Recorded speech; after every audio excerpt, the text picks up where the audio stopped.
келдіңіздер, құрметті көрермен қауым. Как вы, Таванзе, Агадуй, Уевбе, Саламат пар. Добрый день, дорогие друзья!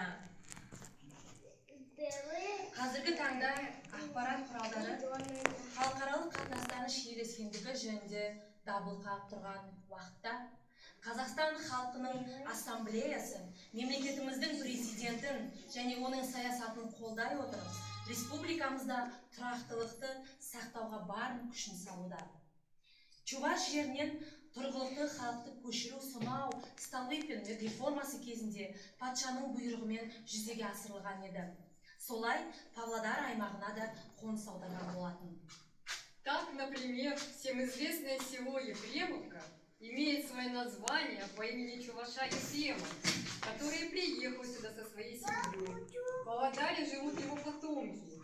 Много чувашей приехало в область комсомольским путевкам на строительство железных дорог, заводов, на поднятие цены.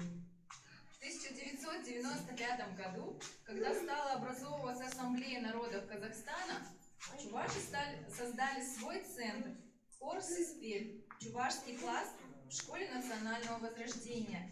Первым председателем этнокультурного объединения был Федотов Василий Артемьевич. Очень хочется вспомнить по этому поводу тех, кого уже нет с нами: сестер Виноградовых, Александру Галину, Марченко Татьяну, Кузьмину Марию, Семенова Ивана, Волкова Александра, Большакова. Пожелаем же здравия ныне живущим нашим дорогим ветеранам. Қазақтар бесігінен бірлікке, өзге ұлттарға деген құрметке тәрбиеленген. Сондықтан әрқашан әртүрлі ұлттар мен діни көзқарастардың айырмашылығына қарамастан тату тұрып келеді. В лихие годы войны делились друг с другом последним, что имели. Казахстан распахнул свои объятия для всех сосланных.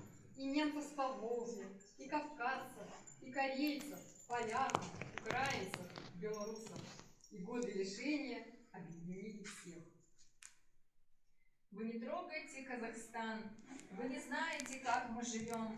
Здесь еврею немец брат, а татар косой гуром живет. Здесь хохлушка готовит кумыс, а казашка несет ей кулич. Здесь башкир мне роднее отца, кореянку сестрою зовут. Здесь монгол за стенкой живет, обалденный такой мужик. Здесь узбечка учила меня, как на русском мне говорить. Вы не трогайте Казахстан, принимал Казахстан всех, баурсак последний делил и лечил советских солдат.